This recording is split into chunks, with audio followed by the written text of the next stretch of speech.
హల్లెలూయా. దేవుని నామానికి స్తోత్రం కలుగును గాక. మీ అందరికీ నా హృదయపూర్వకమైన వందనాలు. మరి నా పేరు సిహెచ్ రాజు అండి. మరి మార్త గ్రామం. అయితే నేను హైదరాబాద్లో కేపీహెచ్పిలో ఉంటా. ఇంకో విషయం ఏంటంటే, ఈ బైబిల్ క్లాసులు, సేవకులు సదస్సు, అయితే సేవకుడు ఏ విధంగా జీవించాలి, సేవకుడు ఎలా బ్రతకాలి, ఎలా ఉండాలి, తర్వాత సేవకుడికి తగినట్టు అంటే కొన్ని సందర్భాలుగా వాక్యాలు మనం ఇక్కడ చూసుకుందాం. నా దగ్గర దాదాపు 21 పాఠాలు ఉన్నాయి. 21 పాఠాలు కూడా ఒక 1 year నడుస్తూ ఉంటాయి. నెల క్లాసులు ఉంటాయి. అంటే మా సెక్షన్ ఎలా ఉంటుందంటే, ఉదయం 10 గంటలకి ఖచ్చితంగా సేవకులందరూ వచ్చేయాలి. ఓకే, అదే ముందు చెప్తున్నాను, తర్వాత మీరు డిసిషన్ మీరు తీసుకుందరు. కానీ 10 గంటలకల్లా వచ్చిన తర్వాత 11:30కి టీ బ్రేక్ ఉంటుంది. మళ్ళీ 11:30 నుంచి మళ్ళీ 1 గంట వరకు క్లాస్ ఉంటుంది. తర్వాత 1 గంట నుంచి మళ్ళీ లంచ్, తర్వాత మళ్ళీ 2 గంటలకి స్టార్ట్. 2 గంటలకి స్టార్ట్ అంటే మళ్ళీ 1 hour క్లాస్ ఉంటుంది, మళ్ళీ టీ బ్రేక్ ఉంటుంది. 4 గంటలకల్లా క్లోజింగ్ ప్రేయర్ ఉంటుంది.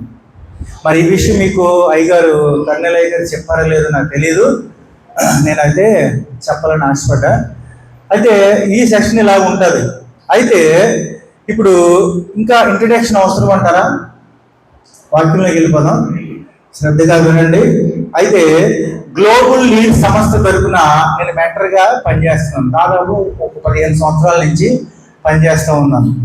అంటే సేవకులకి మినిమం ఒక 25 మంది సేవకులు, 30 మంది సేవకుల్లోపు ఇక్కడ పరిచర్య జరగబడుతుంది. అయితే అనేక గ్రామాల్లో నేను వైజాగ్లోను, అమలాపురంలోను ఉండి ఇవన్నీ చాలా ఊర్లో కూడా క్లాసులు నడిపించాను. అయితే సేవకులకి కావాల్సింది ఆల్రెడీ మీరు చాలా ప్రసంగాలు చేస్తుంటారు. ఓకేనండి, చాలా ప్రసంగాలు చేస్తుంటారు. అయితే ముందుగా మీ అందరికీ కూడా ఒక క్వశ్చన్, దీంట్లో మీరున్న సేవకులందరిలో కూడా బీటీహెచ్ ఎంతమంది చేశారో ఒకసారి చేయలేపుతారండి? బీటీహెచ్ అంటే తెలుగు బైబిల్ ట్రైనింగ్, మామూలుగా బీటీహెచ్ చేశారా? ఎవరన్నా చేయలేదు. దేవునికి స్తోత్రం కలుగుతున్నాను. హల్లెలూయా. మీ అందరికీ సంఘాలు ఉన్నాయా? సంఘాలు ఉన్నాయి కదండి. సంఘంలో వాడబడుతున్నారు. ఒక సేవకుడు ఎలా ఉండాలి, ఒక సేవకుడు సంఘంలో ఎలా బోధించాలి, ఒక సేవకుడు మరి ఆత్మలు ఎలా రక్షించాలి అనే దాని గురించే ఇక్కడ సబ్జెక్ట్ ఉంటుంది. మీరు రాసుకున్న వాళ్ళు రాసుకోండి. ముందుగా ఇక్కడ పేర్లు కొన్ని చెప్తా. ఈరోజు నేను చెప్పవలసింది ఏంటంటే డెమో క్లాస్ వరకునే చెప్తాను. ఈ డెమో క్లాస్లో మీరు ఎంతవరకు వింటున్నారు, ఎంతవరకు మీకు ప్రయోజనకరంగా ఉన్నాయి అనే దాని గురించి నేను కొన్ని సెర్చింగ్ చేస్తా. ఇక్కడ నా దగ్గర కొన్ని పాఠాలు ఉన్నాయి. ఈ పాఠాలు నేను చదువుతాను, జాగ్రత్తగా వినండి. ఇక్కడ నాయకుడు అంటే సేవకుడు మరియు యేసుతో సన్నిహితము. ఎవరండి? సేవకుడు యేసుతో సన్నిహితము. తర్వాత సేవకుడు క్రైస్తవ నాయకత్వ హృదయము. అంటే దీంట్లో 3 సెక్షన్లు ఉంటాయి: శీలము, జ్ఞానము, నిపుణత. అంటే ఈ 3 కూడా చాలా ప్రాముఖ్యమైన ఈ సేవకుడికి. అయితే ముందుగా ఈ పాఠంలోకి వెళ్దాం మనం.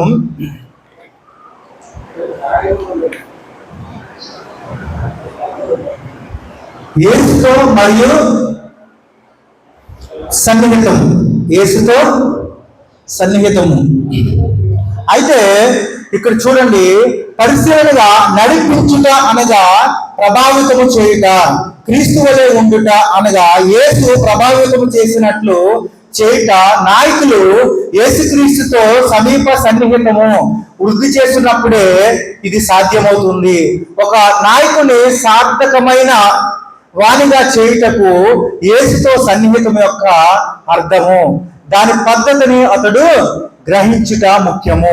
ఇక్కడ నేర్చుకున్నట్లు గల ఉద్దేశము, ఈ పాఠము నేర్చుకున్న తర్వాత పాల్గొన్నవారు యేసుతో సన్నిహితము యొక్క అర్థమును, దాని పద్ధతిని గ్రహించెదరు. తర్వాత సన్నిహితమునకు గల ఆటంకములను గుర్తించెదరు, సన్నిహితము యొక్క శక్తిని తెలుసుకుందరు. ఇక్కడ ప్రాముఖ్యమైన విషయం 3 విషయాలు ఉన్నాయండి. ప్రాముఖ్యమైనవి మూడు విషయాలు ఉన్నాయి. అవి ఏంటంటే యేసుతో సన్నిహితం యొక్క అర్థమును దాని పద్ధతిని గ్రహించెదరు. షార్ట్ కట్ లో ఒక మాట గుర్తు పెట్టుకోండి, యేసుతో సన్నిహితం యొక్క అర్థము. మీకు అర్థమవుతుందండి? ఏదైనా రీసౌండ్ వస్తుందా? ఇది వస్తుంది కదా, మామూలుగా నా మాట వినపడుతుందా?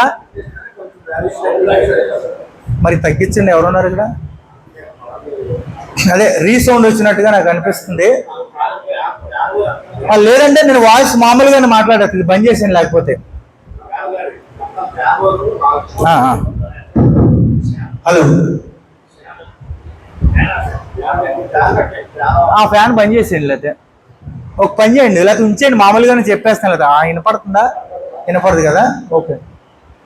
ఏదో సౌండ్ బాగా వస్తున్నట్టుంది, కొంచెం డిస్టర్బెన్స్ అవుతుంది. హల్లెలూయా, పర్వాలేదా సౌండ్? ఓకేనా? వెనకాల కూర్చున్నవాడు ఓకేనా? ఈ సీట్లు ఖాళీగా ఉన్నా మళ్ళీ ఎక్కడికి వెళ్ళిపోయారండి వీళ్ళు? ఉన్నారా? ఓకే. ఇక్కడ మూడు మాటలు మనం గుర్తు చేసుకోవాలి. యేసుతో సన్నిహితము. వాళ్ళు బాగా తగ్గించండి, బాగా.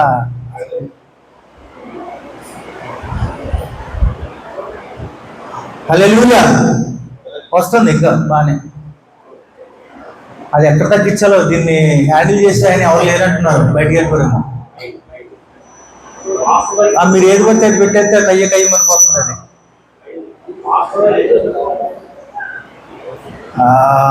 దేవునికి స్తోత్రం కలిగింది కాక.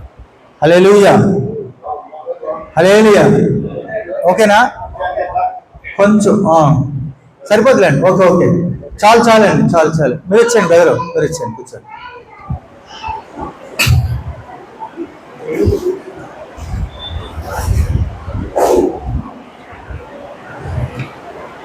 ఇక్కడ ఒక మాట మనం గుర్తు చేసుకోవాలి.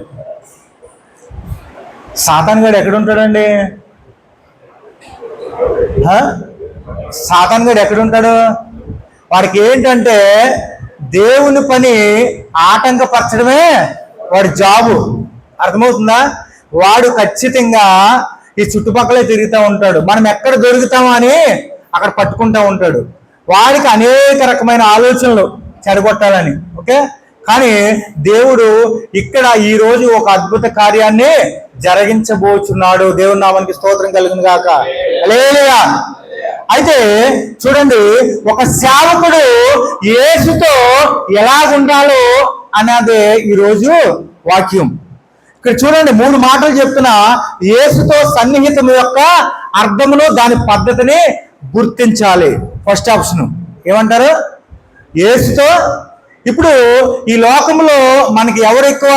యేసు కంటే ఇంకెవరు ఎక్కువ కాదు. మనం దేవుని సువార్త ప్రకటిస్తున్నాం. యేసుతో ఎంత దగ్గర సంబంధం కలిగి ఉంటున్నాం మనం? అర్థమవుతుందండి? యేసుతో ఎంత దగ్గరగా సంబంధం ఉంటున్నాం. ఇప్పుడు భార్య భర్తల సంబంధం వేరు, అన్నదమ్ముల సంబంధం వేరు, తల్లిదండ్రుల సంబంధం వేరు, ఇంక ఇంట్లో పిల్లల సంబంధం వేరు. కానీ యేసుతో అన్నిటికంటే యేసుతోనే మనం ఎక్కువ సన్నిహితంగా ఉండాలి అని దేవుని వాక్యం చెప్తా ఉంది. అయితే దేవునితో ఉన్నప్పుడు ఆటంకాలు వస్తాయా రావా? ఏమండి?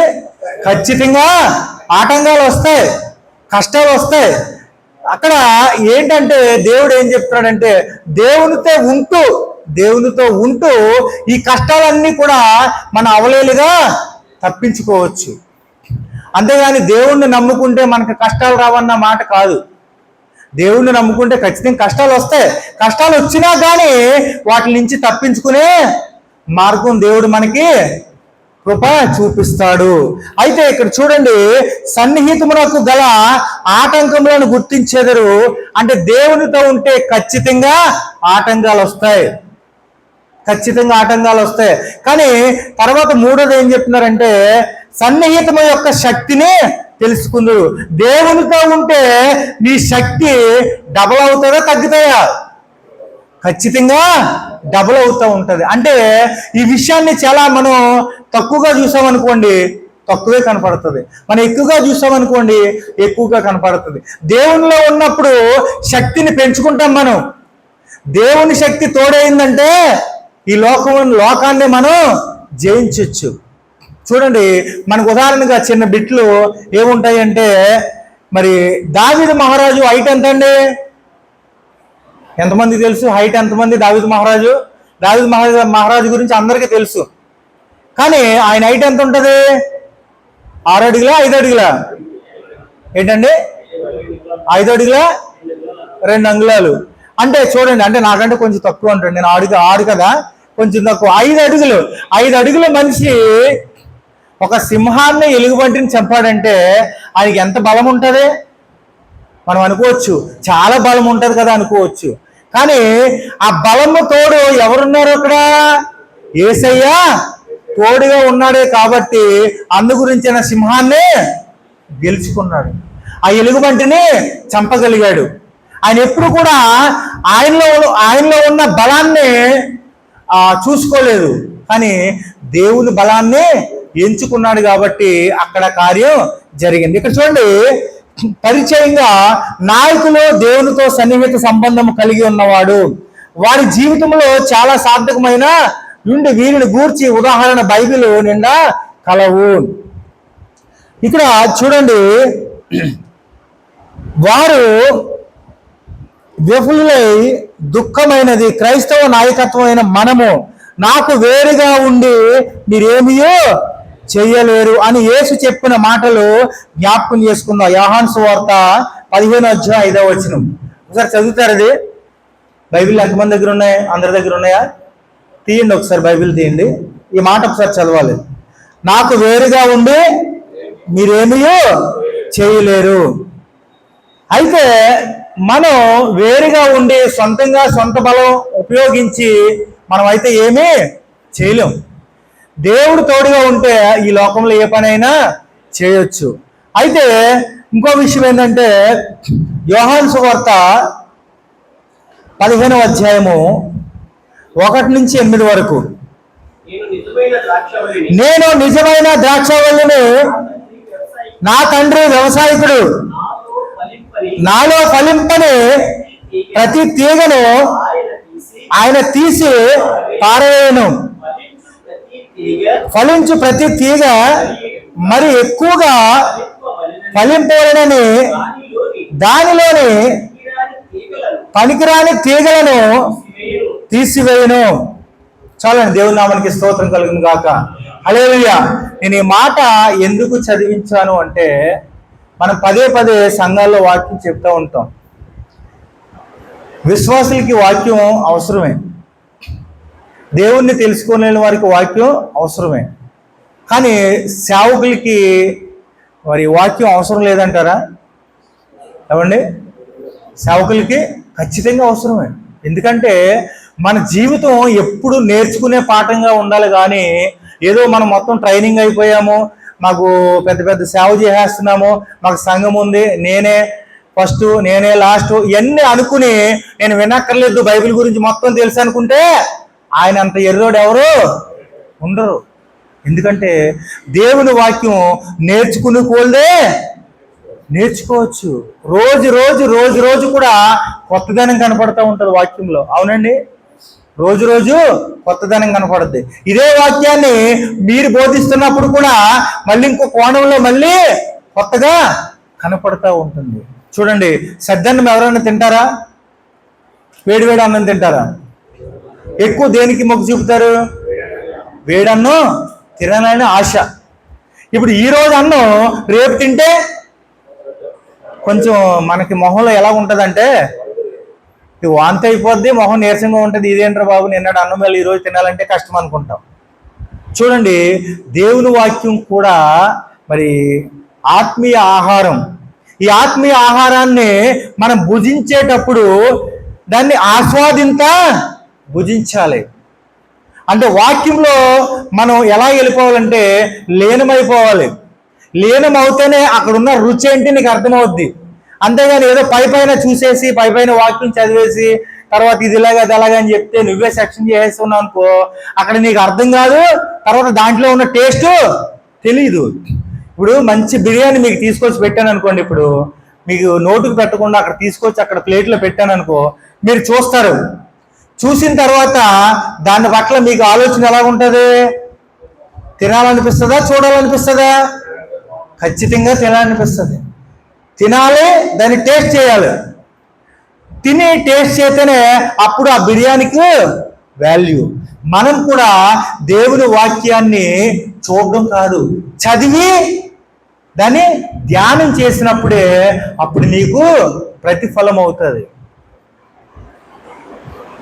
సపోజ్ ఇక్కడ చూడండి, నిజమైన ద్రాక్షవల్లిని నా తండ్రి వ్యవసాయకుడు, నాలో ఫలింపని ప్రతి తీగను ఆయన తీసి పారవేయను, ఫలించి ప్రతి తీగ మరి ఎక్కువగా ఫలింపోలేని దానిలోని పనికిరాని తీగలను తీసి వేయను. ఈ మాటలో చూడండి, మరి దీంట్లో ఎంతమంది అయితే దేవుని పని చేస్తున్నామో, దేవుని పని కరెక్ట్గా చేస్తున్నామో లేదా అనేది మన గుండెల మీద చేసుకుని మనం ఒకసారి ఆలోచించాలి. ఎందుకంటే దేవుని పని ఎంత యథార్థంగా చేస్తే అంత ప్రతిఫలం ఉంటుంది. దేవుని పని ఎంత ఫ్రాడ్గా నువ్వు చేస్తున్నావో నీ సంఘం డెవలప్ అవ్వదు, ఇంకా చాలా కష్టాల్లో పడిపోతూ ఉంటుంది తెలియకోకుండానే. మీకు ఒక విషయం చెప్తాను అండ్, ఇక్కడ అందరూ సేవకులే కదా, విశ్వాసులు ఎవరైనా ఉన్నారా? విశ్వాసులు ఉన్న వాళ్ళు ఎవరైనా చేతులు ఎత్తండి ఒకసారి. కొంచెం మీరు వాక్యాన్ని అర్థం చేసుకోండి, ఎందుకంటే సేవకులకి కావలసిన వాక్యమే దొరుకుతుంది ఇక్కడ. మీరు మళ్ళీ సేవకులు అంటున్నారు కదా, పర్లేదు మేమే హై అని మీరే మళ్ళీ ఆలోచనలు ఏం పెట్టుకోవద్దు. ఎందుకంటే సేవకుడికి ఒక రోజు సమయం చాలా ఇంపార్టెంట్. అవునండి, దశమ భాగాల గురించి మనం చాలా ప్రసంగాలు చేస్తూ ఉంటాం. దశమ భాగం విషయంలో ఎంత పర్సెంటేజ్ మనం దశమ భాగం తీయాలి? ఏంటండి, మామూలుగా బైబిల్ ప్రకారంగా ఎంత పర్సెంటేజ్? 10వ వంత. కొత్త నిబంధనలో 10 కంటే ఎక్కువ ఉంది. ఓకే, దేవునికి స్తోత్రం కలుగును గాక. మీరు చెప్పారు కదా, పేరేం పేరండి? మీ పేరు రాజబాబు గారు. ఓకే, 10వ వంతు అంటే ఇప్పుడు దేవునిలో ఈ వాక్యం చెప్పినప్పుడు సేవకులు 10వ వంతు అన్నారు కదా, ఒక 100 రూపాయలు వస్తే 10 రూపాయలు కానుక తీయాలి. ఇప్పుడు దేవుడు మనకి రోజుకి ఎంత సమయం ఇచ్చాడండి? 24 గంటలు ఇచ్చారు. ఆదివారం ఎన్ని గంటలు దేవుని కొరకు వాడబడతాం మనం? ఇప్పుడు పలకాలి. ఎన్ని గంటలండి? 3 గంటలు. 3 గంటల్లో మీరు చెప్పే వాక్యం ఎంతసేపు ఉంటుంది? అరగంట, గంట, అంతేనా? ఈ గంట వాక్యం గురించి ఎంతసేపు ప్రిపేర్ అవుతారు? కొంతమంది ఒక అరగంటలో అయిపోతారంటే, కొంతమంది 2 గంటలు, కొంతమంది 2 రోజులు. నేను ఎందుకు లెక్కలు చెప్తున్నానంటే మనం తెలుసుకోవాల్సింది చాలా ఉంది. వారానికి 7 రోజులు అయినప్పుడు 7 రోజుల్లో కూడా దేవుని కొరకు నువ్వు ఎంతవరకు కష్టపడుతున్నావు? అర్థమవుతుందండి? దేవుని కొరకు నువ్వు ఎంత కష్టపడుతున్నావు? ఆదివారం 1 గంట ప్రసంగం చేయడానికి నువ్వు ఎంతసేపు ప్రిపేర్ అవుతున్నావు? 1 గంట, 2 గంటలు ప్రిపేర్ అవుతున్నావు. తర్వాత టైంలో ఏం చేస్తున్నావు? ఏమండి, ఇప్పుడు మిలిటరీలో పనిచేసే వాళ్ళు, పోలీసు వాళ్ళు కూడా వాళ్ళు 8 అవర్స్ పనిచేస్తారు. పొలం పనికి వెళ్ళిన వాళ్ళు కూడా 8 గంటలు, 10 గంటలు పనిచేస్తారు. మనం ఒక సేవకుడు అయి ఉండి నువ్వు చేసే పని నీకు తెలుస్తుందా? దశమ భాగం విషయంలో చాలా క్లారిటీ ఉన్నావు నువ్వు. దశమ భాగం విషయంలో చాలా క్లారిటీ ఉన్నావు. కానీ దేవుని పని నువ్వు 10వ వంతుగా నువ్వు చేయగలుగుతున్నావు. అక్కడ రోజుకి ఎంత ఇస్తారండి కూలి? మామూలుగా లేబర్కి, పొలం పనికి వెళ్ళిన వాళ్ళకి ఏంటండి 5, 6 ఇస్తున్నాడు. పోనీ 10 రూపాయలు ఇస్తారా పొద్దున్న సాయంత్రం వరకు? ఇవ్వట్లేదా? కొంతమంది ఏమో ఇస్తామంటున్నారు, కొంతమంది ఇవ్వనంటున్నారు. పోనీ వాళ్ళు లెక్క చెప్పండి. పోనీ 800 ఉదయం 6 గంటల నుంచి సాయంత్రం 6 గంటల వరకు ఒక 800 ఇస్తారు కదా. దేవునికి స్తోత్రం కలుగును గాక. హల్లెలూయా.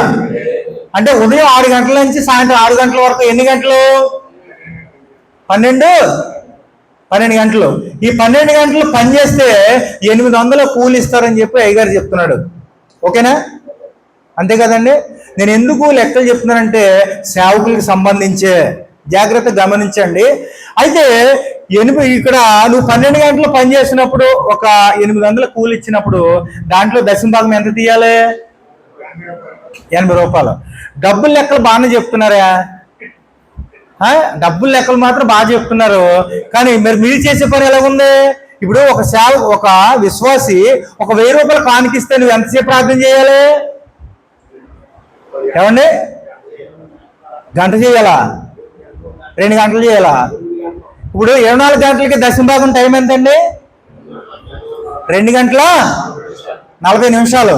ఈ 2 గంటల 40 నిమిషాల్లో 1000 రూపాయలు కానుక తీసుకున్నప్పుడు నువ్వు ఎంతసేపు ప్రార్థన చేయాలి? ఇప్పుడు ఒక సేవకుడిగా నువ్వు కరెక్ట్గా సేవకుడు అయితే నువ్వు ఆ 1000 రూపాయలకు తగ్గట్టు ప్రార్థన చేయాలంటే ఎంతసేపు చేస్తావు? ఏంటండి? 24 గంటలు. మీరు ఒకసారి ఆలోచించండి, మీ లెక్కలు మీకే అప్పచెప్తాను నేను ఇప్పుడు. ఎందుకంటే దీంట్లో చాలా వరకు వెనకబడి ఉన్నామండి, చాలా వరకు వెనకబడి ఉన్నాం. ఒక 500 రూపాయలు కానుక తీసుకున్నప్పుడు ఆయన చేసి ఒక దేవునికి స్తోత్రం కలుగును గాక, దేవుడి బిడ్డను దీవించిన గాక, ఆశీర్వదించిన గాక, ఈ పిల్లలు వీళ్ళందరినీ 2 ముక్కల్లో మొత్తం ఒక నిమిషం కూడా కాకుండా ప్రార్థన చేసి ముగిచ్చేసి ఆ డబ్బులు జేబులో పెట్టుకుని వెళ్ళిపోతున్నావు, వాడేస్తున్నావు. కష్టం విలువ తెలుస్తుందా నీకు? కష్టం విలువ తెలుస్తుందా? ఒక విశ్వాసి పొలం పని చేసి 1000 రూపాయలు కానుక తీసుకొచ్చి దాంట్లో ఒక 500 నీకు ఇస్తే నువ్వు ఎంతసేపు ప్రార్థన చేస్తున్నావు?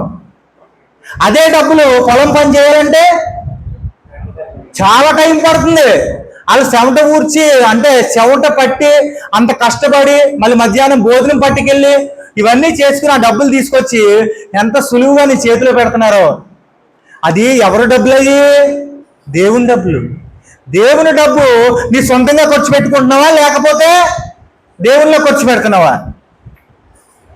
ఒకసారి మనల్ని మనం పరీక్షించుకుందాం. ఎందుకంటే మన అందరికీ చెప్పేవాళ్ళమే కానీ మనకి ఎవరు చెప్పేవాళ్ళు లేడు అంటారు, ఆ టైప్లో ఉంది. దీంట్లో చాలా కరెక్ట్ చేసుకోవాలి. ఇది కరెక్ట్గా చేయనప్పుడు ఈ సంఘం కానీ ఆ పాస్టర్ గారు కానీ ఏమైనా అభివృద్ధిలోకి వస్తాడా? రాడు. ఒక పైసా, ప్రతి పైసాకు కూడా జవాబు చెప్పాలి. ఒక్కొక్క విశ్వాసి గురించి నువ్వు ప్రార్థన చేయాలి. ప్రతి కుటుంబం గురించి నువ్వు పెన్ను పేపర్ తీసుకుని రాసుకుని ప్రతి ఉదయమో ప్రతి సాయంత్రం ఖచ్చితంగా ఆ కుటుంబం గురించి ప్రార్థనలో నువ్వు పెట్టాలి. అంతేగాని విశ్వాసులందరినీ సంఘానికి అంటే ప్రార్థన చేయండి నేను వస్తాను తర్వాత అంటే ఎలా ఉంటుంది? అది బాగోదండి. అందుకనే దీంట్లో ఇక్కడ ఏమని చెప్తున్నాడంటే, నేను నిజమైన ద్రాక్షావల్లిని, నా తండ్రి వ్యవసాయకుడు. దేవుడు ముందర ప్రపంచం పుట్టినప్పుడు దేవుడు ఆదాముకి అవ్వకి ఏం చెప్పాడు? పిల్లల్ని కనమన్నాడా? ఫలించి ఏం ఫలించమన్నాడు? అమ్మా మనం ఒకటి అర్థం చేసుకుందాం. దేవుడు ముందర ఆదాముకి అవ్వకి పని అప్పచెప్పాడు, అవునా కదా? పని అప్పచెప్పాడు. పనిలో నువ్వు ఎంతైతే ఎక్కువగా పనిలో ఉంటావో అప్పుడు నిన్ను దేవుడు వాడుకుంటాడు. చూడండి, బైబిల్ గ్రంథంలో అనేక మంది సేవకులు ఉన్నారు. ఈ సేవకులందరినీ కూడా ప్రతి ఒక్కరు కూడా పని చేసేవాడిని దేవుడు ఎన్నుకున్నాడు, అంతేగాని సోమరులను ఎన్నుకోలేదు. ఆ పని చేసుకున్న వాడినే పిలిచి దేవుడు పని చెప్పాడు. మనందరికీ తెలుసు. కానీ నేను ఎందుకు ఈ మాటలు చెప్తున్నానంటే, మనం ఎప్పుడు కూడా యాక్టివ్గా ఉండాలి, చాలా హుషారుగా ఉండాలి. ప్రతి దానికి కూడా చూడండి ఎలా ఉండాలంటే, ఇక్కడ కొన్ని మాటలు నేను రాసుకున్నాను. పరిశుద్ధ గ్రంథంలోంచి యోహాను సువార్త 7:29 10-15 కూడా ఉంది. యేసు తండ్రిని సన్నిహితముగా ఎరిగి ఉండెను, నేను ఆయన వద్ద నుండి వచ్చి తిని ఆయన నన్ను పంపిన కనుక నేను ఆయనను ఎరుగుదనని. ఆమె దేవుని నామానికి స్తోత్రం కలుగును గాక. హల్లెలూయా. దేవుడు యేసుక్రీస్తు వారు ఎక్కడి నుంచి వచ్చాడు? అమ్మా తండ్రి వద్ద నుండి వచ్చాడు, పరలోకం నుండి వచ్చాడు. ఎవరి కొరకు వచ్చాడు? నీ కొరకు, నా కొరకు వచ్చాడు. అయితే ఈయన చేసిన పని ఏంటి? యేసుక్రీస్తు వారి లోకానికి వచ్చినప్పుడు ఆయన ఎప్పుడైనా రెస్ట్ తీసుకున్నాడా? ఒక 4 రోజులు రెస్ట్ తీసుకుంటాను బాబు, ఈ రోజు మీరు అందరూ సేవకెళ్ళండి అన్నాడా? లేదే. ఉన్న టైంనంతా కూడా సద్వినియోగం చేసుకున్నాడు ఆయన. చాలా ఉన్న టయాన్ని అంతా కూడా సద్వినియోగం చేసుకుని ఆ ఉన్న కాలంలోనే ఆయన ఎంత పని చేయాలో అంత పని కూడా చేసేసాడు. మనం సేవకులు ఎంత కరెక్ట్గా ఉంటే సేవ అంతా బ్రహ్మాండంగా జరుగుతుంది. దీంట్లో ఏదైనా లోటుపాట్లు ఉన్నాయనుకోండి కష్టం. ఒక వాక్యాన్ని చూపిస్తాను మీకు.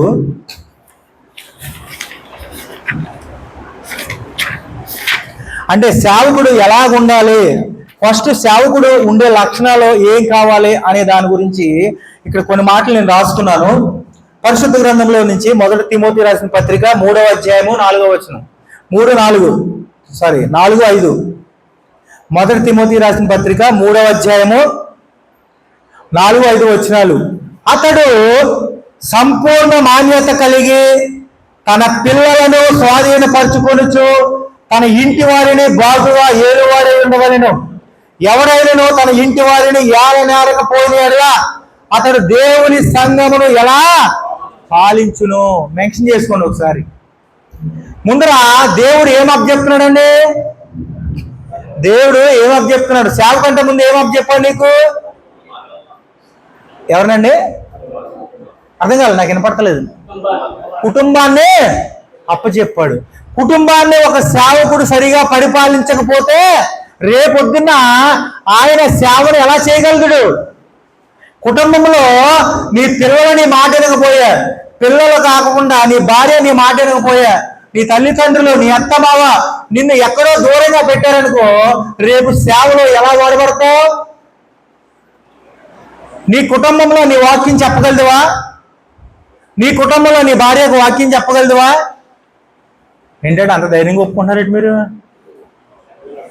చెప్పలేరా ఏంటండి? లేదు, ఓకే. ఇప్పుడు విశ్వాసం ఇదైతే ఒక పని చేయండి, సేవకులు ముందర కూర్చుని వెనకాల విశ్వాసులు పెడితే సరిపోతుంది. అందరు కలిపి కూర్చున్నారు మీరు.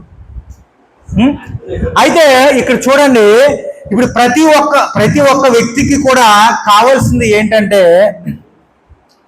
సేవ అనేది.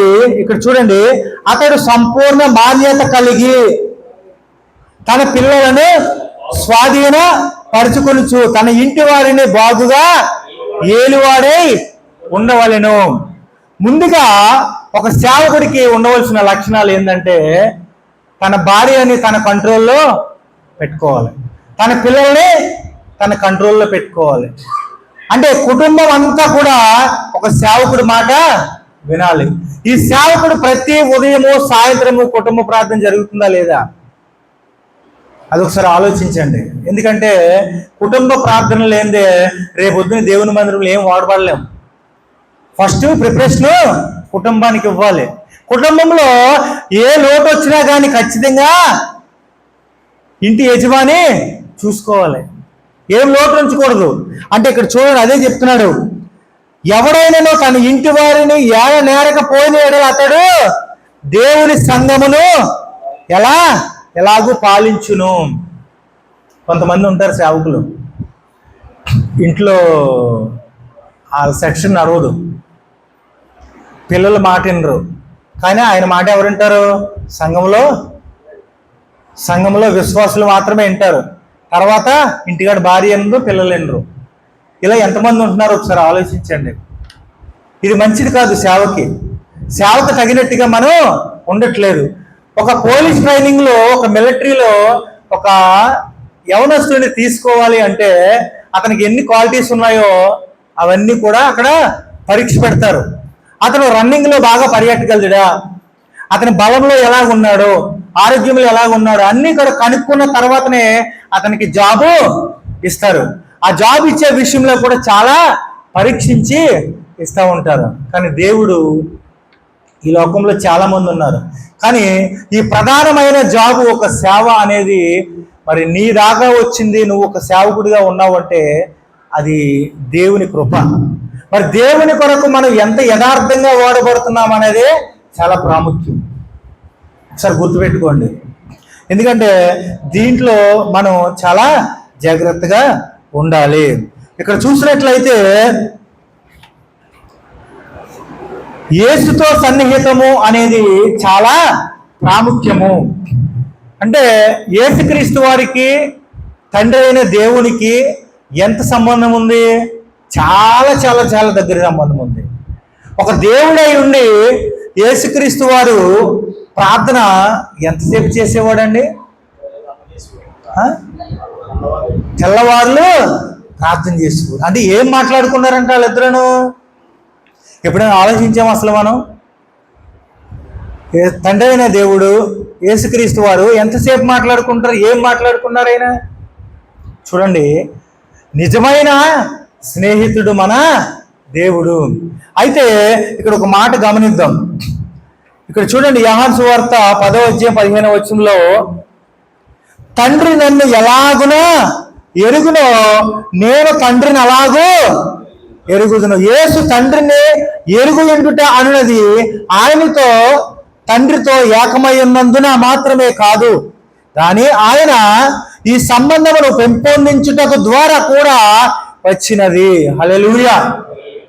ఇక్కడ ఏంటంటే ఈరోజు సబ్జెక్టు, నీకు దేవునికి ఎంత సంబంధం ఉంది? అర్థమవుతుందండి? ఒక సేవకుడిగా నీకు దేవునికి ఎంత సంబంధం ఉంది? నీకు ఈ సంబంధంలో దేవుని కొరకు ఎంతవరకు కష్టపడుతున్నావు?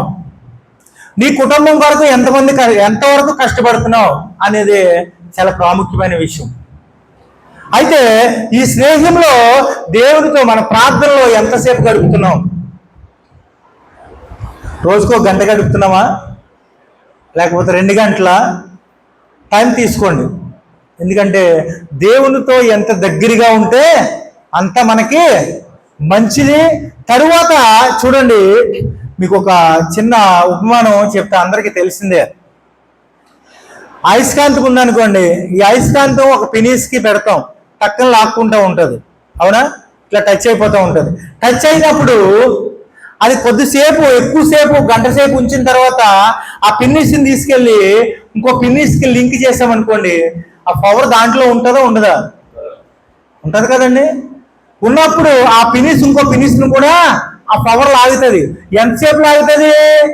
కొంతసేపు వరకే ఉంటుంది అది.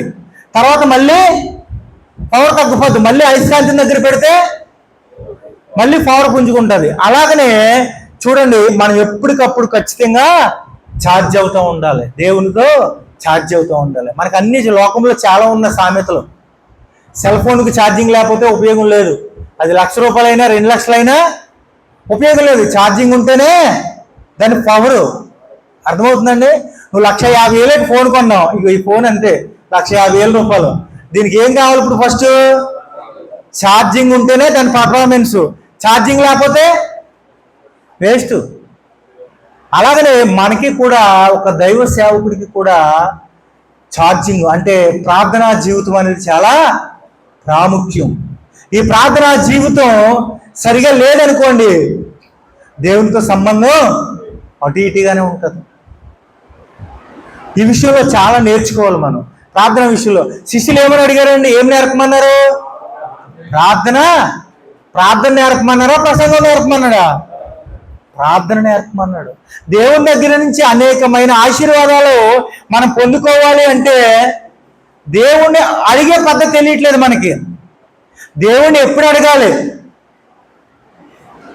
ప్రధానమంత్రి ఇక్కడ ఉన్న వాళ్ళు అందరికీ తెలుసండి, మోడీ గారు తెలుసు కదా, అందరికీ తెలుసు.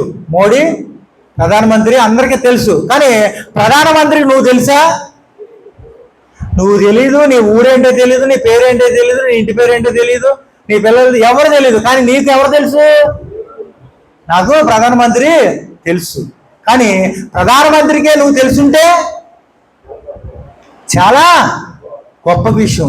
ఖాళీ ఈ లోకంలోనే ఒక మానవుడికే ఇంత హై స్టేజీ ఉంటే మరి దేవాది దేవుడికి, ప్రపంచాన్నే పుట్టించిన దేవుడికి ఎంత ఉండాలంటారు? అసలు ఆలోచించండి. మన దేవుడు ఎంత గొప్ప దేవుడు అండి. మన దేవుడు ఏదైనా అద్భుతాలు చేయలేని దేవుడా? అన్నీ చేస్తాడు. కానీ దాన్ని పొందుకునే అవకాశాలు మనకు దొరకట్లేదు. దాన్ని పొందుకునే మార్గం మనకి కనపడతలేదు. ఒకసారి ఆలోచించండి. ఇంతకుముందు చాలా అద్భుతాలు జరిగాయి సంఘాల్లో. సేవకులు చేస్తే, ప్రార్థన చేస్తే కొన్ని అద్భుతాలు జరిగాయి. ఇప్పుడు జరుగుతున్నాయంటారా? సేవకులే మాట్లాడాలి. ఏమండి? జరుగుతున్నాయి ఖచ్చితంగా. అయితే ఈ విషయంలో మనం ఇంకా లోతుగా నేర్చుకోవాలి. దేవుడు ఒక కుటుంబాన్ని ఆశీర్వదించాడంటే ఆశీర్వాదం ఎలా ఉండాలండి? ఆశీర్వాదం అనేది ఎలా ఉంటుంది? భూలోకంలో ఉండే ఆశీర్వాదం ఎలా ఉంటుందంటే, ఒక సేవకుడికి ఒక బిల్డింగు, ఒక కారు, ఒక 150 మంది విశ్వాసులు, ఓకే, ఈ రకంగా సెక్షన్ ఉందనుకోండి, వారంతా ఆశీర్వదింపబడినట్ట ఏమండి? వాళ్ళంతా ఆశీర్వదింపబడినట్ట. ఆశీర్వాదము అనేది నీ కుటుంబ సమేతంగా దేవుని రాజ్యంలో మేము ఉంటాము, ఇప్పుడు కళ్ళు మూస్తే దేవుని రాజ్యంలో మేము ఉంటాము అని అంత ధైర్యం నీకుందా? ఆలోచించండి. ఎందుకంటే మన కుటుంబ సమేతంగా దేవుని రాజ్యంలో ఉండాలి అంటే మన కుటుంబం అంతా కూడా బాధ్యత ఒక యజమానిదే. ఆ యజమాని ఎంతగా ప్రార్థన చేస్తాడో, ఆ యజమాని ఎంతగా కుటుంబాన్ని క్రమశిక్షణలో పెడతాడో చాలా ప్రాముఖ్యం. ఈ కుటుంబ సమేతంగా దేవుని రాజ్యంలో అంటే ఆ కుటుంబము ఆశీర్వదింపబడిన కుటుంబం. దేవుడు ఏదో వాళ్ళని కారు ఇచ్చాడు, ఒక బిల్డింగ్ ఇచ్చాడు, లేకపోతే ₹1,00,000 ₹1,00,00,000 ఇచ్చాడంటే డబ్బు వల్ల ప్రయోజనం లేదు, డబ్బు వల్ల ప్రయోజనం లేదు. కానీ ఇక్కడ చూడండి, నీ యథార్థత ఖచ్చితంగా కావాలి.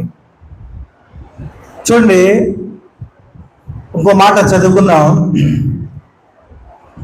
పరిశుద్ధ గ్రంథంలో నుంచి లూకా సువార్త 6వ అధ్యాయము 12వ వచనం.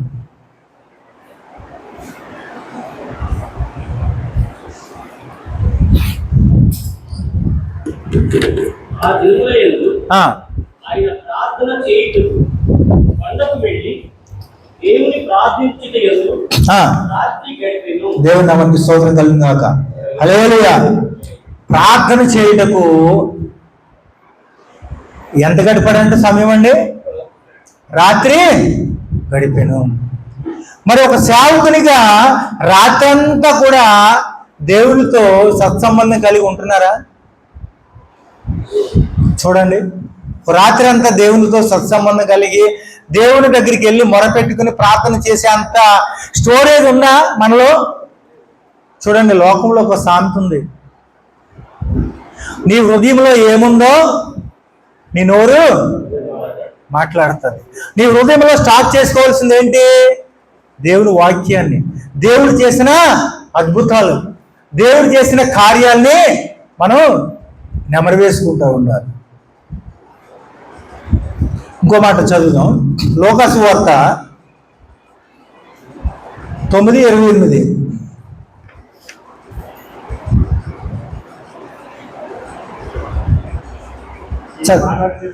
ఈ మాటలు చెప్పినది మొదలుకొని రమారని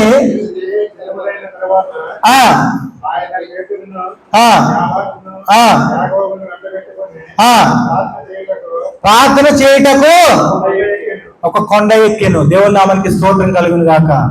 హల్లెలూయా. మనందరం సేవకులు, మనందరం కూడా సహోదరులు ఐక్యత కలిగి నివసించుట ఎంత మేలు, ఎంత మనోహరం అన్నారు. నివసించుట అది ఓకే, కానీ మరి యేసుక్రీస్తు వారు ఎవరెవరిని తీసుకెళ్ళాడండి పైకి? పేతురు, యోహాను, యాకోబు, వీరందరినీ తీసుకెళ్ళి ఎక్కడికి తీసుకెళ్ళాడు? మాటలు చెప్పడానికా? కాదు, ప్రార్థనా జీవితాన్ని నేర్పించడానికి. ప్రార్థన ఎలా చెయ్యాలో, ప్రార్థనతో ఎలాగా మనం జయించాలి, ప్రార్థన చేసేటప్పుడు అద్భుతాలు ఎలా జరుగుతాయో కూడా ఆయనకి తెలుసు. ప్రార్థన ఉండే బలంలో ఇంకెక్కడ లేదండి. ప్రార్థనలో ఉండే బలం వేరైనా చెప్పు, నువ్వు ఎంత అద్భుతమైన వాక్యమైనా చెప్పు, కానీ ఇక్కడ మనకి కావాల్సింది ఒక సేవకుడిగా ప్రార్థనా శక్తి, ప్రార్థనా బలం ఖచ్చితంగా కావాలి. యేసుక్రీస్తు వారిని మనం ఫాలో అవుతే ఈ లోకంలో ఎవరిని ఫాలో అవ్వకూడదు. యేసు నడిచిన మార్గంలో మనం నడిస్తే చాలు, అందుకంటే మనం ఏం చేయక్కర్లేదు. ఇప్పుడు క్రీస్తు అంటే చూడండి, ఒక క్రైస్తవుడిగా యేసుక్రీస్తు వారు ఏదైతే పనులు చేశారో ఆ పనులు మనం చేయగలుగుతున్నామా? ఒకసారి ఆలోచించండి. చాలా అద్భుతాలు చేశాడు ఆయన, చాలా అద్భుతాలు చేశాడు. కానీ ఇక్కడ ఏంటంటే నేను చెప్పే విషయం ఏంటంటే, ఒక సేవకుడిగా దశమభాగం విషయంలో మనం చాలా కరెక్ట్గా మెసేజ్లు ఇస్తాం.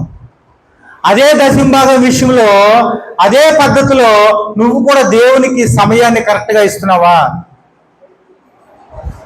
ఇదొకటి కరెక్ట్గా చేసుకోవాలండి. నువ్వు మనకి చూడండి, ఆ గుండోడు ఎవడో చెప్తాడు, ఏంటంటే అదే బంగారం, ఏం పేరు గుండోడేనా? కాదు, లలిత జ్యువెలర్స్.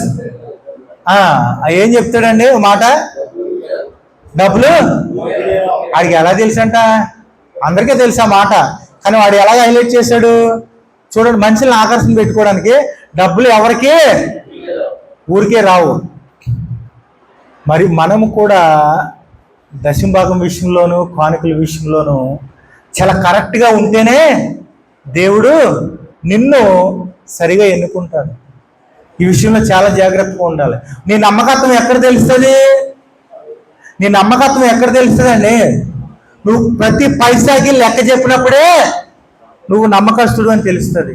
ఏ డబ్బులకి లెక్క చెప్పకుండా నీ ఇష్టం వచ్చినట్టు ఖర్చు పెట్టుకుంటే ఉంటుందా? నమ్మకత్వం ఉంటుందా? ఉండదండి.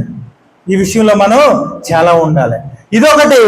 తరువాత నువ్వు ఉండవలసిన లక్షణాలు ఎలాగ ఉండాలంటే, యథార్థముగా జీవించాలి. యథార్థముగా అంటే అది మామూలు విషయం కాదు. యథార్థముగా ఒక చిన్న స్టోరీ చెప్తా మీకు. ఒక రాజుగారు ఉన్నాడంటండి. ఆ రాజుగారి దగ్గర ఆయన వయసు బాగా ముసలోడు అయిపోయాడు, వయసు అయిపోవచ్చింది. ఇంకా ఆయనకి కొన్ని రోజులు మాత్రమే ఉన్నాయి. మరి నేను ఈ రాజ్యాన్ని ఎవరికైనా అప్పచెప్పాలి, ఎందుకంటే ఆయనకి పిల్లలు లేరు, ఎవరు లేరు. కానీ ఈ రాజ్యాన్ని ఒక తెలివైన వాడికి అప్పచెప్పాలి. అందుకని ఈ రాజ్యాన్ని అంతా కూడా నేను మరి ఎవరికైనా బహుమతిగా ఇస్తాను. నేను పెట్టిన పరీక్షలో పాస్ అవుతే ఖచ్చితంగా ఆ యవనస్తుడికి ఇచ్చేస్తానని చెప్పి ఒక సాటింపు వేశాడండి. సాటింపు వేసినప్పుడు అక్కడ కూడా ఎవరు ఆ రాజ్యాన్ని పరిపాలించాలంటే ఒక యవనస్తుడు కావాలి, ఒక బలవంతుడు కావాలి. ఆ యవనస్తుడికి అంటే చూడండి, మీరు ఎవరైనా పర్వాలేదు, డబ్బుతో సంబంధం లేదు, డబ్బుతో సంబంధం లేదు, తెలివితేటలతో జ్ఞానంతో కావాలి. ఈ పరీక్షలో ఎవరైతే పాస్ అవుతారో ఆ కుర్రవాడికే నేను ఈ రాజ్యాన్ని అప్పచెప్తానని సాటింపు వేసినప్పుడు ఇక చిన్నోడు కాదు, పెద్దోడు కాదు, ఆడు కాదు, ఈడు కాదు, మొత్తం అందరు కుర్రోళ్ళందరూ కూడా పరీక్షలో పాల్గొన్నారు. పరీక్షలో పాల్గొంటే ఆయన ఏం చేశాడంటే, అందరికీ కూడా కుర్రోళ్ళందరికీ కూడా ఎవరైతే ఈ రాజ్యాన్ని పరిపాలించాలో ఆ రాజ్యాన్ని పరిపాలించే వ్యక్తులకి అందరికీ కూడా కొన్ని విత్తనాలు ఇచ్చాడు. ఈ విత్తనాలు తీసుకెళ్ళి మీరు మొలిపించి ఆ కాయలు, ఆ పళ్ళు కాసిన తర్వాత నా దగ్గరికి ఎవరైతే త్వరగా పట్టుకొస్తారో, ఎవరైతే ముందుగా పట్టుకొస్తారో వారికి ఈ రాజ్యాన్ని నేను రాసిచ్చేస్తాను, ఈ రాజ్యాన్ని కూడా వాళ్ళే పరిపాలిస్తారు అని చెప్పి సాటింపు వేసినప్పుడు ప్రతి ఒక్కరు కూడా ఆ విత్తనాలనే తీసుకున్నారు. ఆ తీసుకుని మట్టిలో పూడ్చిపెట్టి దాన్ని పెంచుతూ ఉన్నారు. పెంచుతూ ఉన్నప్పుడు చూడండి, మొత్తం ఆ రాజ్యంలో ఎంతమంది అయితే ఉన్నారో దాదాపు 1000 మందిలో వెళ్ళిపోయారు. వీళ్ళందరికి విత్తనాలు ఇచ్చాడు. ఎవరింటికాడ వాళ్ళ మొక్కల్ని పెట్టుకుని పెంచి పోషిస్తూ చూడండి, ఒక్కొక్కడు అంటాడు, అరే నా మొక్క పెద్దగా అయిపోయింది, అరే నా మొక్క అప్పుడే పూత పోస్తుంది, అరే నా మొక్క అప్పుడే పిందులు కాస్తుంది, అరే నా మొక్క కాయలు కాసేసింది అప్పుడు. ఈ రకంగా ఉంది. చూడండి ప్రియమైన దేవుని బిడ్డలారా, ఎందుకు ఈ మాటలు చెప్తున్నానంటే యథార్థతకి మూల కారణం ఎలా ఉంటుందో మీరే చెప్తారు. కానీ ఇప్పుడు అయితే అందరూ తీసుకున్నారు, కానీ ఒక యదవరాలు కొడుకు తీసుకుని ఏం చేశాడంటే, చాలా పేదవారు, తండ్రి లేడు, ఒకడే కొడుకు ఆమె కొడుకు ఏం చేశాడంటే ఆ విత్తనాలు తీసుకుని ఇంటి ముందు పక్కన ప్రాతి పెట్టి దాని గురించి చూస్తా ఉన్నాడు. అది 1 రోజు అయింది, 2 రోజులు అయింది, నెల అయింది, 2 నెలలు అయింది, మొక్క రావట్లేదు. ఇంటి పక్క కూడా మొక్క పెరిగిపోయింది. ఆ ఇంటి ఎదురుగుండా నోడు అయితే మొత్తం పూతే పూజేస్తుంది. ఆ ఎదరోడు చదివితే మొత్తం కాయలే కాసేస్తుంది. ఇంకా ముందోడు చదివితే మొత్తం పళ్ళే దిగిపోతున్నాయి. అయ్యో బాబోయ్, వీడు అనుకుంటున్నాడు పాపం, నేను లేను, మా నాన్న లేడు, మా అమ్మ ఉంది అంటే దేవుడు చూడు నన్ను ఎంత తక్కువ చూపు చూస్తున్నాడో. అందరికీ మంచి మంచి విత్తనాలు ఇచ్చాడు, నాకు ఏ విత్తనాలు ఇచ్చాడో తెలియదు, కానీ ఆ మొక్క రావట్లేదు. కనీసం ఇంత కూడా రాలేదు. వాళ్ళు ఏమో కాయలు కూడా కాసేస్తున్నాయి. ఏం చేయాలరా దేవుడు అని చెప్పి బోరు నేడుస్తా ఉన్నాడంట. ఆ తెల్ల అందంట, బాబు నువ్వు ఏడవద్దు, నువ్వు చేసిన తప్పు ఏమీ లేదు, నువ్వు యథార్థంగా ఉన్నావు కదా, అక్కడి నుంచి ఏదైతే విత్తనాలు ఇచ్చారో ఆ విత్తనాలే తీసుకొచ్చి నువ్వు పాతి పెట్టావు, రాలేదు, మనమేం చేస్తాం, మనమేం చేయలేం కదా. ఇప్పుడు ఆ రానప్పుడు మనం ఏం చేయాలి? ఆ రాజుగారు ఎవరికి ఏ విత్తనాలు ఇచ్చాడో మనకేం తెలుసు. అందుకని నువ్వేమీ బాధపడద్దు, ఎలా జరిగింది అలా జరుగుతుంది అనేప్పటికీ రాజుగారు ఈ మొక్కకి మొత్తానికి 6 నెలలు టైం ఇచ్చాడు. 6 నెలలు అట్లా టైం ఇచ్చినప్పుడు అందరూ కూడా మొత్తం కాయలు కోసుకుపోతున్నారు. కొంతమంది అయితే మొత్తం పళ్ళే తీసుకెళ్ళిపోతున్నారు. రాజుగారు సాటింపేశారు. ఎవరైతే మరి ఈ పందెంలో పాల్గొన్నారో ప్రతి ఒక్కరు కూడా ఆ పళ్ళుని తీసుకురండి అన్నప్పుడు తెలివైన వాళ్ళు అందరూ, జ్ఞానవంతులు అందరూ కూడా మొత్తం ఆ పళ్ళన్నీ తీసుకెళ్ళి ఫస్ట్ ఎవరు తీసుకొచ్చారు, సెకండ్ ఎవరు తీసుకొచ్చారు, థర్డ్ ఎవరు తీసుకొచ్చారు అని చెప్పి మొత్తం అందరిని లెక్క పెట్టాడంట. లెక్క పెట్టినప్పటికీ అందరు ఇచ్చేసారంట. కానీ ఈ కుర్రాడు, ఈ ఎదవరాలు కొడుకు మాత్రం ఇవ్వలేదు. వాళ్ళ అమ్మని అడిగాడు, అమ్మ అందరూ పట్టుకెళ్ళారు, మనమే పట్టుకెళ్ళలేదు, ఏంటి పరిస్థితి? ఇదేంటమ్మా, దీంట్లో చేసిన తప్పేమో, నువ్వు తీసుకో, ఆ మొక్క ఉంది కదా, ఏమీ లేదు, అదే విత్తనాలు తవ్వుకుని మళ్ళీ తీసుకెళ్ళు, ఆయన ఏం చెప్తాడో చూద్దాం అని చెప్పి అందరికంటే వెనకాల ఈ మొక్క ఏమీ లేదు, ఒక మట్టిని తీసుకెళ్ళి ఆ విత్తనాలు తీసుకెళ్ళి అందరికంటే వెనకాలనే కూర్చున్నాడు.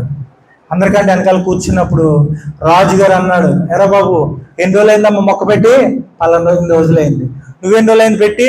ఓకే, శబాష్, బాగా సంపాదించారు, బాగా వచ్చినాయి, నీ రకంగా మొత్తం పళ్ళు కాసేసినాయి, నీది కాయలు కాసినాయి, నీది పూత వస్తుంది అని చెప్పి ప్రతి ఒక్కళ్ళు వివరించి వివరించి వివరించి వివరించి లాస్ట్కి ఈ ఎదవరాల దగ్గరికి వచ్చాడు. ఏమ్మా మీ అబ్బాయి ఏడి? మా అబ్బాయి రాలేదండి, మా అబ్బాయి మొక్క పెరగలేదు, మరి ఏమైందో ఏంటో, వాడు చాలా బాధపడుతున్నాడు, అదిగో గేటు పక్కన ఉన్నాడండి, ఆ గేటు మూలన ఉన్నాడు, బయటికి మీరు రమ్మంటారా వద్దంటారా అంటే పళ్ళు కాయకపోతే మీరు ఏమని అంటారేమో అని చెప్పి వాడు భయపడి అక్కడే ఉన్నాడండి. తీసుకురా అన్నాడండి. తీసుకురామని చెప్పి ఆ అబ్బాయి ఏమైందన్నాడంట. ఏమోనండి మరి రాజుగారు, మీరు విత్తనాలు ఇచ్చారు, పెట్టాను, రాలేదు, చాలా వెయిట్ చేశాను, చాలా మంది వేసాను, ఏమి రాలేదు, నన్ను ఏమనకండి, నాదేం తప్పలేదండి అన్నాడు. పర్లేదు రా, నేను అందరి దగ్గర ఇంట్రడ్యూస్ చేస్తా అని చెప్పి అతను తీసుకెళ్ళాడండి. సెంటర్కి తీసుకెళ్ళి స్టేజ్ ఎక్కించి మాట్లాడుతూ ఉన్నాడు. బాబు ఈ రాజ్యాన్ని ఎవరికి ఇవ్వాలి, ఈ రాజ్యాన్ని ఎవరికి రాయాలి అని అడిగినప్పుడు దాంట్లో ఉన్న వాళ్ళు అందరూ కూడా రాజుగారు నేనే ముందర తీసుకొచ్చాను ఈ పళ్ళు, నేనే ముందర తీసుకొచ్చాను ఈ కాయలు, నేనే ముందర తీసుకొచ్చాను అని చెప్పినప్పటికీ వాళ్ళందరూ చాలా హుషారుగా రాజుగారిని మోసం చేసేలాగా మాట్లాడుతూ ఉన్నారు. అప్పుడు రాజుగారు అన్నారు, ఈ అబ్బాయిని పక్కకు తీసుకొచ్చి ఈ రాజ్యాన్ని పరిపాలించే వ్యక్తి ఎవరనుకుంటున్నారు మీరు? ఇదిగో పలానా వేదవరాలు కుమారుడు, దేవుని నామానికి స్తోత్రం కలుగును గాక, హల్లెలూయా. ఎందుకు ఈ కుమారుడిని రాజుగా చేసాడో చెప్పగలరా మీరు? ఆన్సర్ చెప్పాను నేను, దీంట్లో ఉన్న రహస్యం చెప్పగలరా? ఏమండి, వాడండి, కొంచెం సేవకులుగా వాడండి, వాడితేనే మనం ఇంకా ప్రయోజకులం అవుతాం. ఎందుకు? దీంట్లో ఉన్న రహస్యం ఏంటి?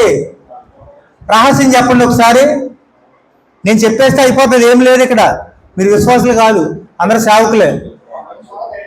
ఏంటంటారు?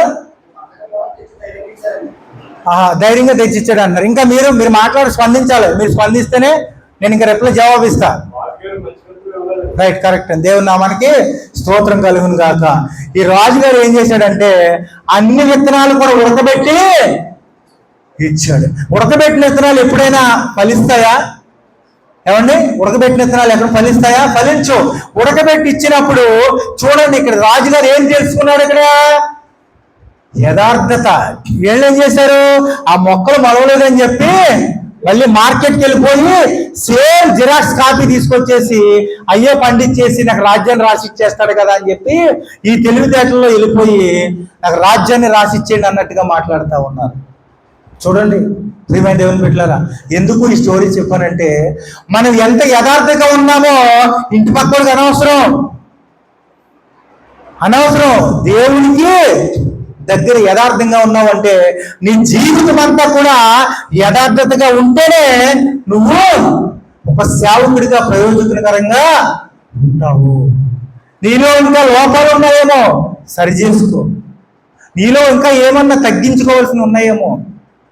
చాలా మందికి అహంకారం, గర్వం, ద్వేషం, అసూయ ఇవన్నీ మాటలు అనుకుంటాం. కానీ దీంట్లో ఏ క్వాలిటీ అయినా కానీ మనలో ఉందో లేదో అనేది పరీక్షించుకోవాలి. మనం ఎంతసేపు ఎదటోళ్ళకే చెప్పడం కాదు, మనల్ని మనం కూడా అప్లై చేసుకోవాలి. ఇప్పుడు ఒక రోజంతా లెక్కలేసుకుని ఈ రోజులో నేను ఏమేమి తప్పులు చేశాను, నేను ఏమేమి మంచి పనులు చేశాను, ఒక పేపర్ మీద మంచి పనులు, ఒక పేపర్ మీద చెడ్డ పనులు రాసుకో. నువ్వు ఎవరికి చెప్పక్కర్లేదు, నీ హృదయం చెప్తాను నువ్వు ఎటువంటి వాడు. నా పేరు రాజు. నేను రాజు ఎక్కడుంటా, ఎలాగుంటా, నేను ఎంత మంచోడిని మీకు తెలుసా, నేను ఎంత చెడ్డోడిని మీకు తెలుసా? తెలీదు. ఎవరికి తెలుస్తుంది? దేవుడికి తెలుస్తుంది. నువ్వు మంచోడువా చెడ్డోడువా ఎటువంటివాడువో ఎక్కడ తెలుస్తుంది అంటే నువ్వు ఒంటరిగా జీవితాన్ని గడుపుతున్నప్పుడు, నువ్వు ఒంటరిగా ఉన్నప్పుడు, నువ్వు ఒక్కడిగా ఇంటిలో ఉన్నప్పుడు నీకు వచ్చే ఆలోచనలు ఎలా ఉంటున్నాయి. సాధారణంగా అప్పుడే నిన్ను బయట పెడతాడు. నువ్వు ఒంటరిగా ఉన్నప్పుడే బయట పెడతాడు. నీకు ఎప్పుడో పాత విషయాలను గుర్తు చేస్తూ ఉంటాడు. నువ్వు ఎప్పుడో చేసిన పాపాన్ని అంతా గుర్తు చేస్తూ ఉంటాడు. దాన్ని రిపీట్ చేయని చెప్తూ ఉంటాడు. ఎవరు లేరు కదా, ఒకటేసారి సిగరెట్ కాల్చి తెచ్చుకుని అయిపోద్ది, ఎవరు చూడరు. లేదంటే కొంచెం మందు పుచ్చుకో అయిపోద్ది, లేదంటే ఏమన్నా చెడ్డ ఆలోచనలు ఉన్నాయేమో సాతాను గారు ప్రిపేర్ చేస్తాడు. ఈ ప్రిపేర్లో నువ్వు పడిపోయావనుకో అయిపోయా, నీ పరిశుద్ధత అంతా పోతుంది అనుకోవచ్చు. చాలామంది సేవకులు మనం దేవుని పని చేస్తున్నాం కదా, దేవుడు మనల్ని క్షమిస్తాడు కదా, దేవుడు మనల్ని రక్షిస్తాడు కదా, దేవుడు మనకి ఈ పని చేస్తున్నాం ఆ పని చేస్తున్నామని. అసలు పుట్టించినోడే దేవుడు నిన్ను పుట్టించాడు, నీ గురించి తెలియదా దేవుడికి? నిన్ను బ్రతికిస్తున్నాడు, నిన్ను జీవింపజేస్తున్నాడు, ఈ భూలోకంలో ఇంతవరకు ఉంచాడు అంటే అది కేవలం ఆయన కృప. నువ్వు బ్రతికి ఎప్పటి నుంచో దాదాపు చిన్నప్పటి నుంచి బ్రతుకుతున్నావు, ఇప్పటి వరకు ఎన్ని సంవత్సరాలు వచ్చినాయి, కానీ దేవుని కొరకు ఒక్కరోజైనా యథార్థంగా జీవించావా? లేదు. ఏ ఒక్కరికి ఎలా సమాధానం చెప్తున్నావో, సమాధానం చెప్పుట్లో కూడా నోటు దురుసా, వందనం ఉండదు, మర్యాద ఉండదు. సేవకుడేవే కదా, ఉండాలి కదా. నువ్వు ఎలా మాట్లాడాలి?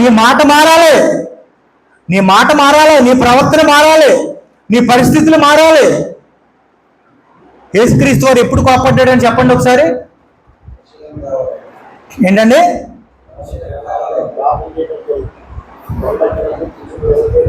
కోపడ్డాడు. ఇప్పుడు మనం ఎప్పుడు కోపడుతున్నాం? మన కోపం ఎప్పుడు వస్తుంది? సేవకుడిగా మన కోపం ఎప్పుడు వస్తుంది?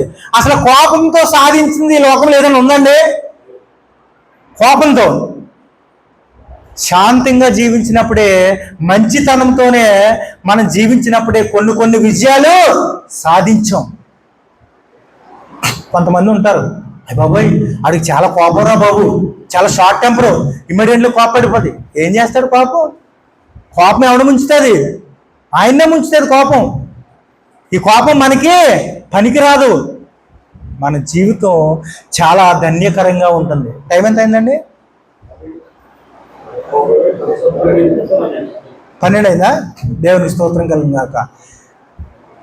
ఒక చిన్న బ్రేక్ ఇస్తాను, ఓవర్గా అంటే మళ్ళీ బాగోదు. టీ తాగుతారా? టీ తాగొచ్చారా? ఇచ్చారు కదండి. ఇప్పుడు 12 అయింది కాబట్టి టీ బ్రేక్ ఇస్తే మీరు ఒక 10 నిమిషాలు జస్ట్ లేచి బయటికి వెళ్ళి రావచ్చు. ఓకేనండి. కంటిన్యూగా మళ్ళీ 1 గంట దాకా అంటే కష్టం. అయ్యగారు ఒకసారి టీ ఉందో లేదో ఒకసారి కనుక్కోండి, లేదంటే వాష్రూమ్కి వెళ్ళన్నా వచ్చేస్తారు. కొన్ని మహిళలు దాగానే కూర్చుంటారు. దేవునికి స్తోత్రం కలుగును గాక. హల్లెలూయా. ఏమన్నా ఇప్పుడు నేను చెప్పాను కదండి మాటలు ఏమన్నా అర్థమవుతున్నాయా ఏమండి? ఇప్పుడు ఏంటంటే రైల్వే ట్రాక్ ఎక్కి కొంచెం నెట్టితే సాఫీగా ట్రైన్ వెళ్తుంది. సాఫీగా వెళ్ళినప్పుడు రూట్ క్లియర్ అయినప్పుడు చాలా స్పీడ్ వెళ్ళిపోద్ది బండి. ఇప్పుడు మనం ఏంటంటే రైలు పట్టాలు ఎక్కాం, అర్థమవుతుందండి? రైలు పట్టాలు ఎక్కిన తర్వాత ఇది ఎంత స్పీడ్ వెళ్తాను అనేది నెక్స్ట్ సెక్షన్లో చెప్తాను. దేవుని నామానికి స్తోత్రం కలుగును గాక. హల్లెలూయా. చిన్న ప్రార్థన చేయండి, మళ్ళీ 2వ సెక్షన్లో నేను క్లాస్ మళ్ళీ కంటిన్యూ చేస్తూ ఉంటాను. ఎవరైనా ఒకరు ప్రార్థన చేసుకుందాం. మహాపరిశుద్ధుడైన ప్రభువా, జీవాధిపతి అయిన తండ్రి, కరుణామయుడ,